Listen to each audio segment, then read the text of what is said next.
yang tiga rumus ini pertama kali diajarkan di pondok pesantren.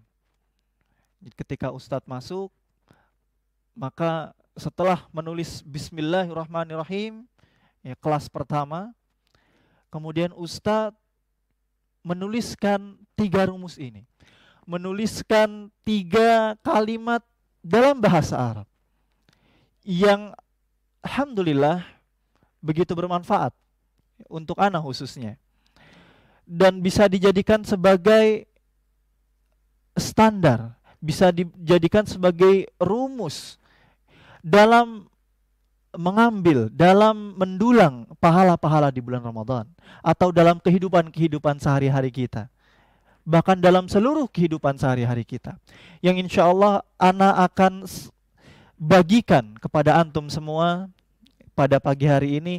Tiga rumus tersebut ana akan tularkan kepada antum semua. Mungkin sebagian dari kita belum mondok, belum pernah mondok, sehingga ini merupakan ilmu baru bagi mereka. Namun bagi orang-orang yang sudah belajar di pondok pesantren, mungkin tiga rumus ini, tiga kalimat ini sudah biasa. Apa rumus yang pertama? Maka tatkala Ustadz tadi menuliskan di papan tulisnya, kemudian menuliskan Bismillahirrahmanirrahim, yang ditulis pertama kali setelah basmalah apa? Man jadda wajada. Ini rumus pertama. Man jadda wajada. Apa artinya rumus pertama ini? Kalimat pertama ini artinya adalah barang siapa bersungguh-sungguh, maka insya Allah dia akan mendapatkan. Insya Allah dia akan sukses. Insya Allah dia akan berhasil atas usahanya tersebut. Dan ini memang sudah menjadi sunnah, sudah menjadi fitrah yang Allah Subhanahu wa Ta'ala ciptakan di kehidupan sehari-hari kita.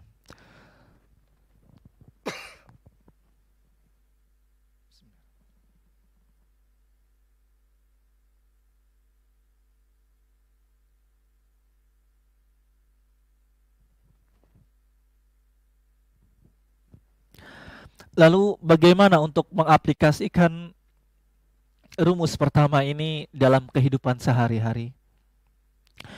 Yang pertama, memang kita dituntut dalam seluruh kehidupan kita untuk bersungguh-sungguh, untuk senantiasa melakukan pekerjaan dengan all out, dengan ketekunan, dengan kegigihan, seluruh kehidupan kita.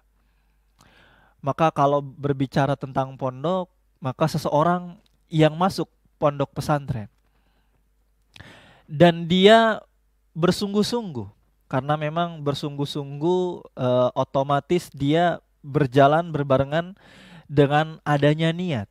Seseorang kalau dia bersungguh-sungguh, maka dia punya niat di dalam hatinya, dia punya target yang ingin dicapainya. Seseorang yang masuk pondok pesantren kemudian dia tidak punya niat, tidak punya kesungguhan di dalam hatinya, maka kita bisa lihat ketika anak masuk dulu, ya, bahkan sangat banyak teman-teman anak, ya, ratusan yang masuk ke pondok pesantren.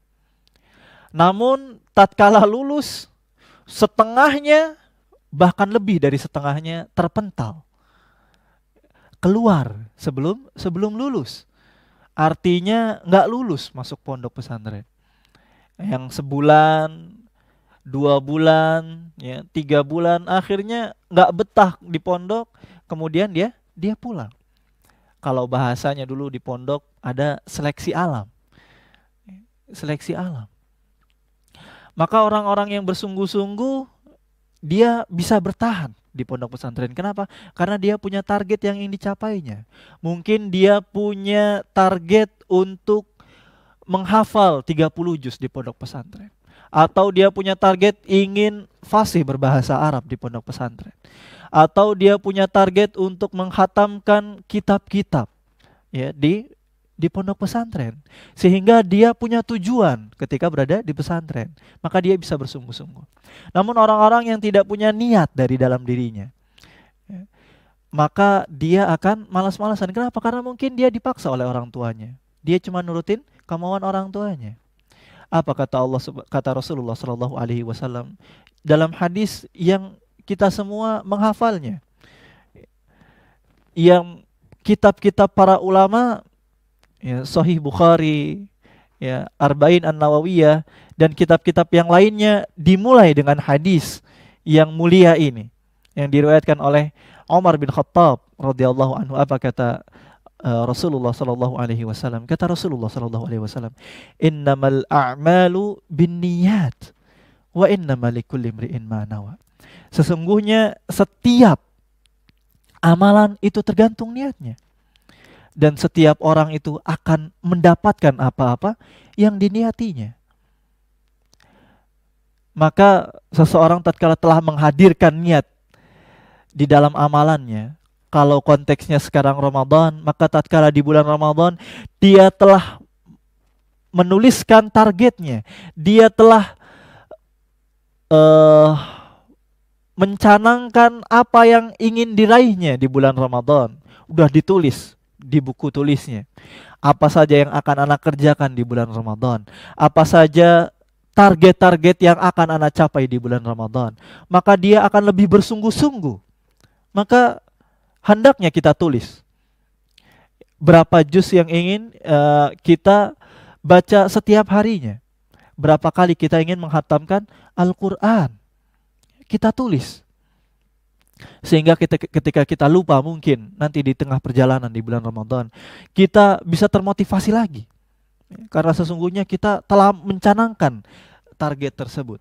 Apa kata Allah Subhanahu wa taala dalam Al-Qur'anul Karim? Allah Subhanahu wa taala berfirman, "Walladzina jahadu fina lanahdiyannahum subulana wa innallaha lama'al muhsinin."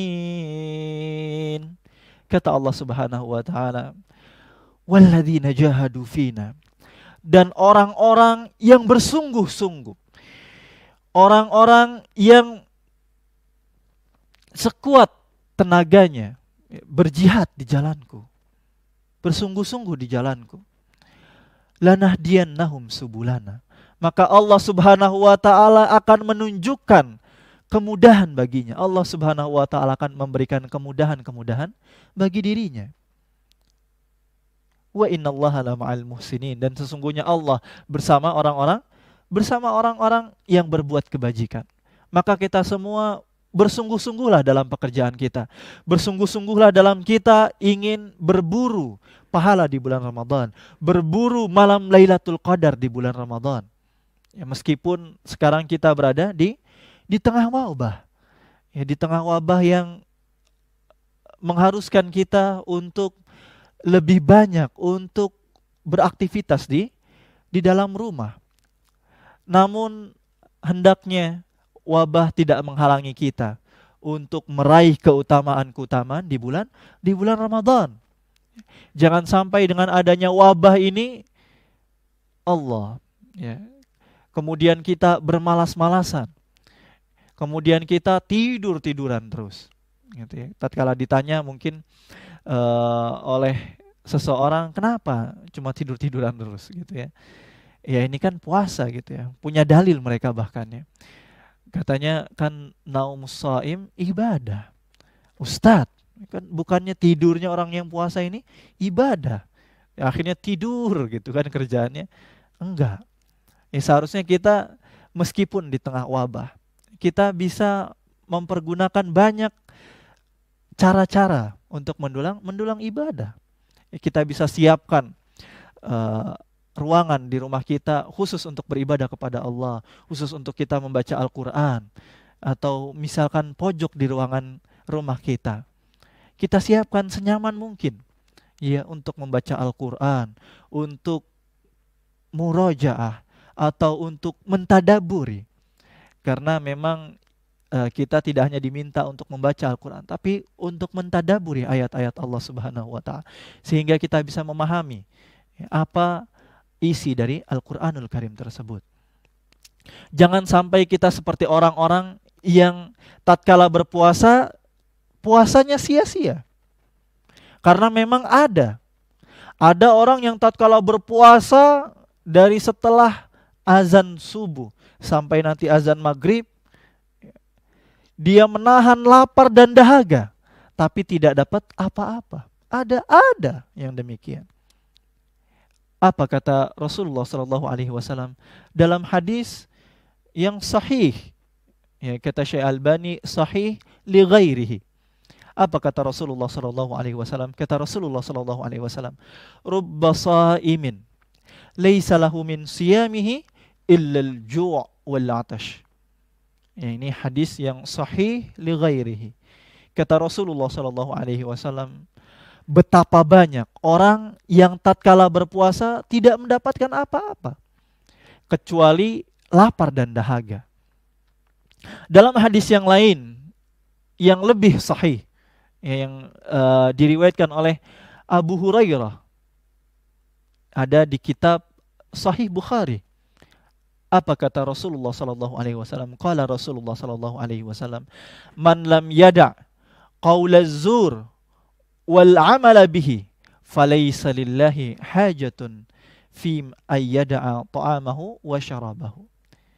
Kata Rasulullah sallallahu alaihi wasallam dalam hadis yang sahih, barang siapa yang tidak meninggalkan perkataan dusta, dia berpuasa tapi tidak meninggalkan perkataan dusta, dan dia mengerjakan dosa-dosa, mengerjakan kemaksiatan-kemaksiatan, mengerjakan hal-hal yang tidak bermanfaat, falaisa lillahi hajah, maka Allah Subhanahu wa Ta'ala tidak memerlukan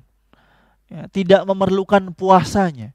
Allah Subhanahu wa Ta'ala tidak memerlukan tatkala dia merasakan lapar dan dahaga, tatkala dia meninggalkan makanan dan minuman di bulan Ramadan.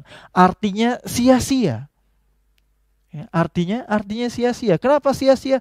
Tatkala dia di bulan Ramadan, ternyata dia berpuasa hanya sekedar menahan lapar dan dahaga, tapi dia tidak menahan hawa nafsunya untuk berbuat dosa. Dia tidak menahan ghibah. Dia tidak menahan perbuatan-perbuatan dosa yang lainnya. Dia tetap bersuuzon kepada orang lain. Dia tetap berkata kasar kepada orang lain. Tetap melakukan perbuatan-perbuatan maksiat, wal iyadzubillah. Ya, salatnya, puasanya hanya riya, ingin dipuji oleh orang lain. Hanya sum'ah, ingin didengar oleh orang lain. Ya, wal iyadzubillah.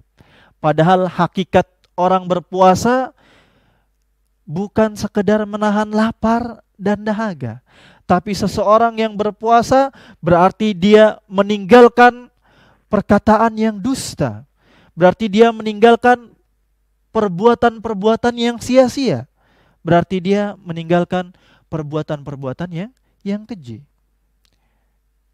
Ya, apa kata Rasulullah sallallahu alaihi wasallam? Laisa siyamu minal akli wasyurb, innamas siyamu minal lagwi warrafath. Sesungguhnya puasa bukan sekedar meninggalkan lapar dan dahaga. Sesungguhnya puasa yang benar, yaitu seorang yang berpuasa, dia juga meninggalkan perbuatan-perbuatan keji maupun perbuatan-perbuatan yang sia-sia. Semoga kita semua termasuk orang-orang yang tidak termasuk dari orang yang berpuasa namun tidak mendapatkan apa-apa selain lapar dan dahaga. Wal iyadzubillah. Namun ternyata bersungguh-sungguh saja tidak cukup dalam berpuasa. Berapa banyak orang ya yang tatkala bersungguh-sungguh dalam puasanya, bersungguh-sungguh dalam amalannya atau dalam pekerjaannya, namun ternyata dia tidak berhasil. Karena memang bersungguh-sungguh saja tidak cukup. Kita butuh rumus yang kedua. Kita butuh rumus yang kedua. Apa rumus yang kedua? Maka rumus yang kedua yang diajarkan di pondok pesantren, yaitu man sabara zafira. Barang siapa yang bersabar, maka dia beruntung. Ini rumus yang kedua. Man sabara zafira.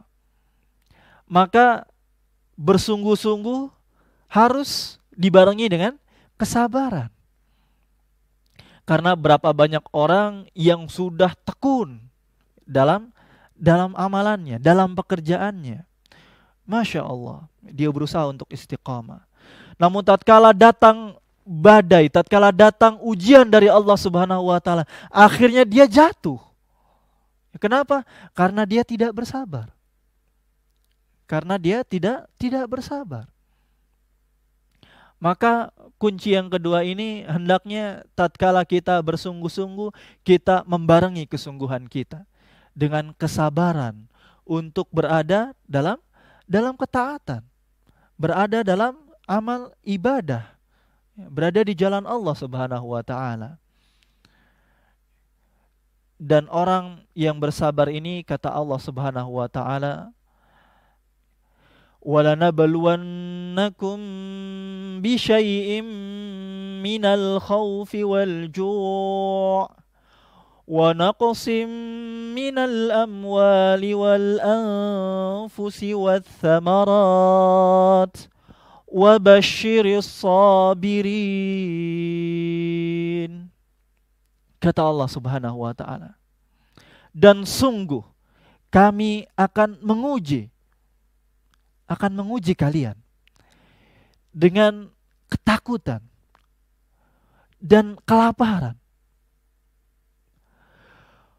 dan sedikitnya harta benda, kemudian juga dengan jiwa yang ketakutan, dan juga dengan sedikitnya makanan-makanan dan buah-buahan. Lalu apa kata Allah Subhanahu wa taala? Wabasyiris sabirin. Wabasyiris sabirin. Wabasyiris sabirin. Dan berikanlah kabar gembira kepada orang-orang yang bersabar. Kenapa diberikan kabar gembira bagi orang-orang yang bersabar? Lalu siapa orang-orang yang bersabar yang diberikan kabar gembira? Alladzina idza asabathum musibah qalu inna lillahi wa inna ilaihi raji'un. Ulaika alaihim salawatum min rabbihim wa rahmah wa ulaika humul muhtadun. Orang-orang yang bersabar yaitu orang-orang yang tatkala mendapatkan musibah, yang tatkala diberi ujian oleh Allah Subhanahu wa taala. Mungkin dia mempunyai harta benda yang banyak, kekayaan yang melimpah, rumah-rumah yang megah, kendaraan-kendaraan yang mewah. Maka Allah Subhanahu wa taala berikan dia ujian. Maka siapa sesungguhnya orang yang bersabar? Orang yang bersabar adalah tatkala mendapatkan ujian dari Allah Subhanahu wa taala. Mungkin kendaraannya tertabrak, atau rumahnya mungkin mendapat musibah banjir atau kebakaran, la qadarullah.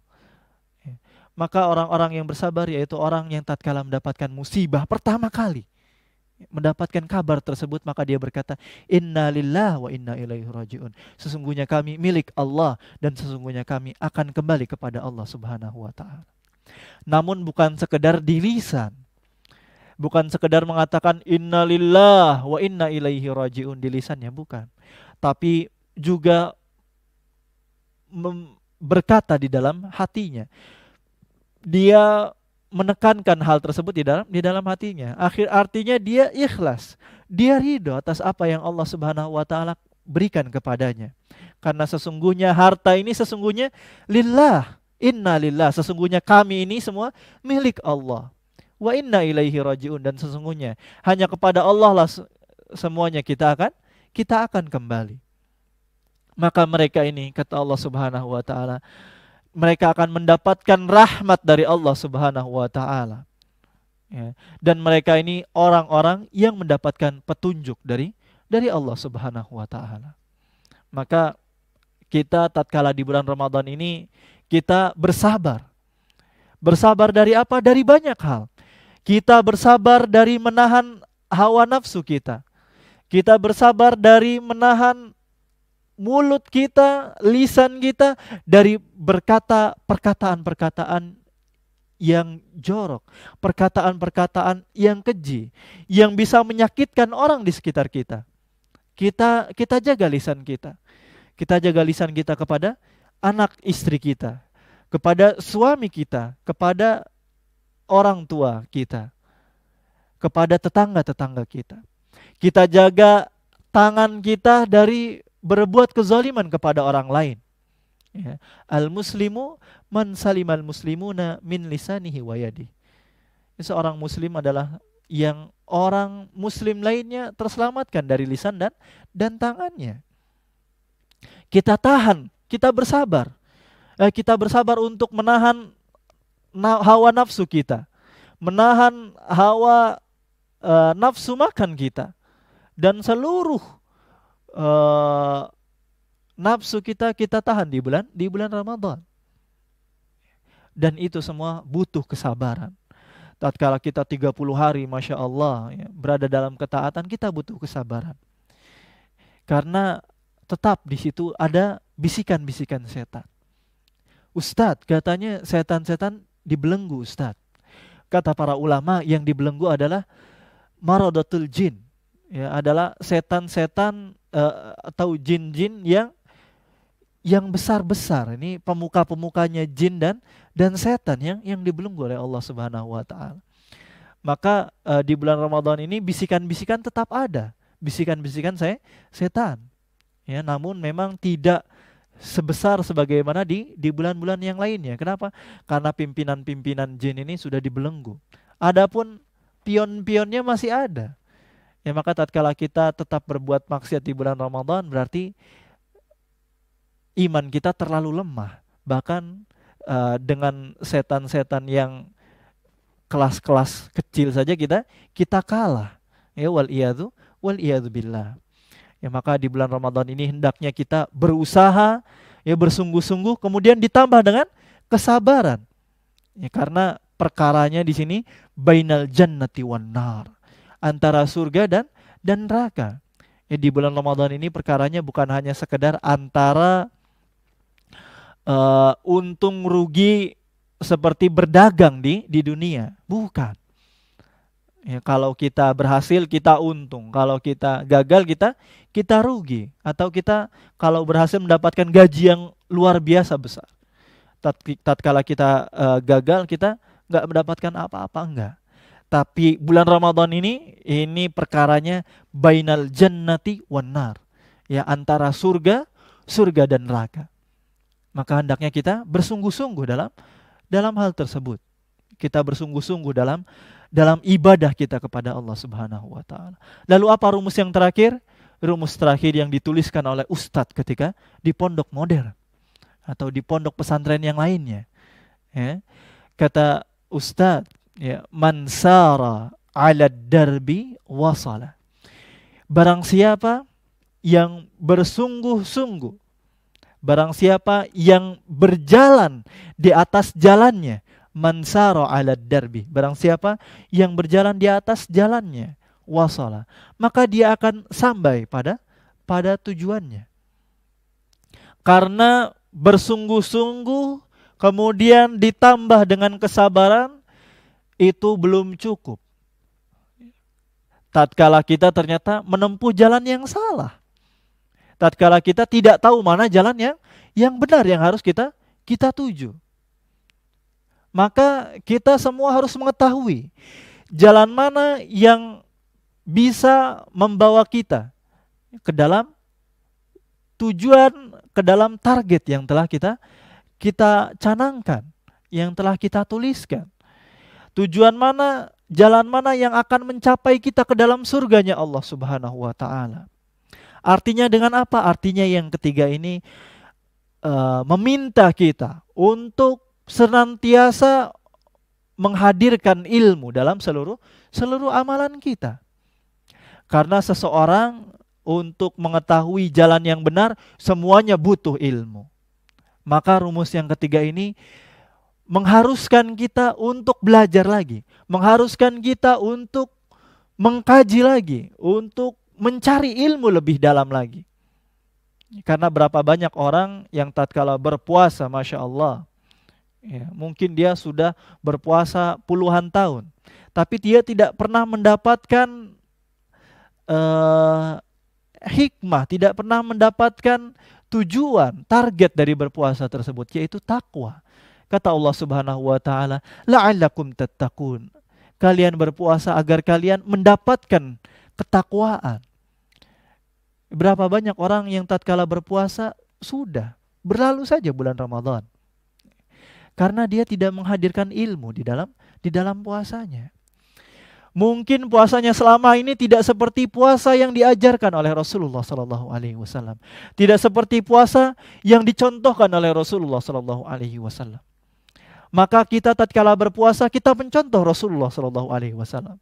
Kita harus belajar lagi apa-apa saja yang termasuk kewajiban-kewajiban dalam berpuasa, apa-apa saja yang termasuk hal-hal yang disunahkan dalam berpuasa, apa saja yang termasuk hal-hal yang dilarang dalam berpuasa. Yang tentu kita pada pertemuan pagi hari ini tidak bisa membahas itu panjang lebar. Ya, namun insya Allah nanti pada kesempatan yang lain yang mungkin kita bisa membahas. Atau bisa antum belajar dari kitab-kitab, ya, dengan mendengarkan ceramah asatidzah tentang fikih puasa, tentang bagaimana puasanya Rasulullah Shallallahu Alaihi Wasallam, bagaimana puasanya para sahabat radhiyallahu anhum, bagaimana puasanya para salaf terdahulu. Maka jamaah yang dirahmati Allah, pendengar radio Tarbiyah Sunnah dimanapun Anda berada, tatkala kita berpuasa, jangan sampai kita berpuasa ala kadarnya.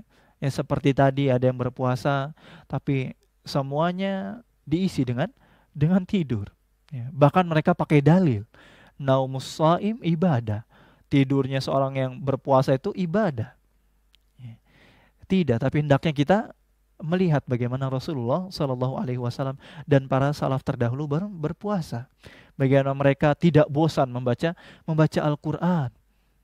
Ya, Utsman bin Affan berkali-kali sering disebutkan.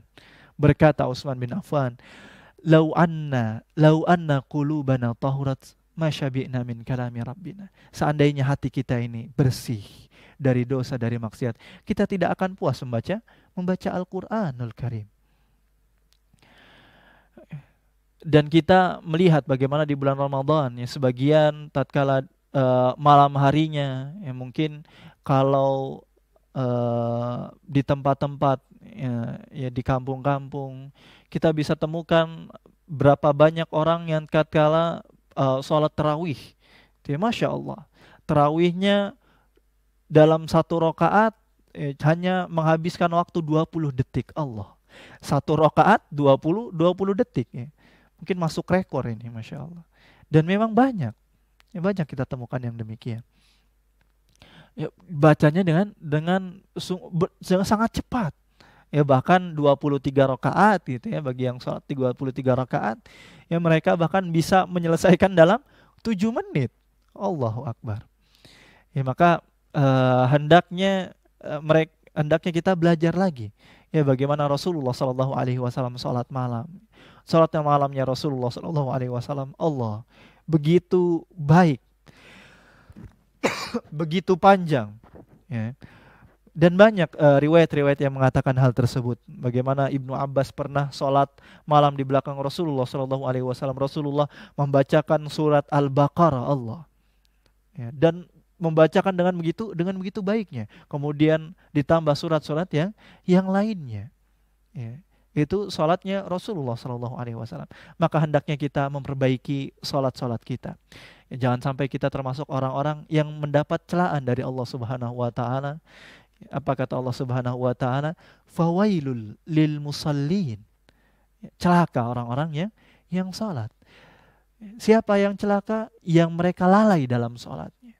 Tergesa-gesa dalam salatnya. Atau mereka salatnya hendak dilihat orang lain, hanya ingin dilihat dan didengarkan oleh orang lain. Mungkin itu yang bisa Ana sampaikan ya pada kesempatan di pagi hari ini. Semoga apa yang disampaikan bermanfaat bagi antum pada umumnya dan bagi Ana pada khususnya. Wassallallahu ala nabiyyina Muhammadin wa ala alihi wa sahbihi ajmain. Aqulu qawli hadza wa astaghfirullahal azim li wa lakum. Kita tutup dengan doa kafaratul majlis. Subhanakallahumma wa bihamdika asyhadu an la ilaha illa anta astaghfiruka wa atubu ilaik. Wassalamualaikum warahmatullahi wabarakatuh.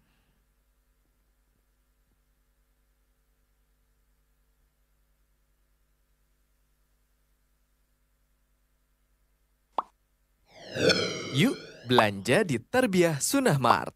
Dengan belanja di Tarbiyah Sunnah Mart, Anda turut berpartisipasi dalam dakwah yang diselenggarakan YTS. Jadwal sholat dan puasa Ramadan 1441 Hijriah untuk wilayah Bandung dan sekitarnya tanggal 6 sampai 10 Ramadan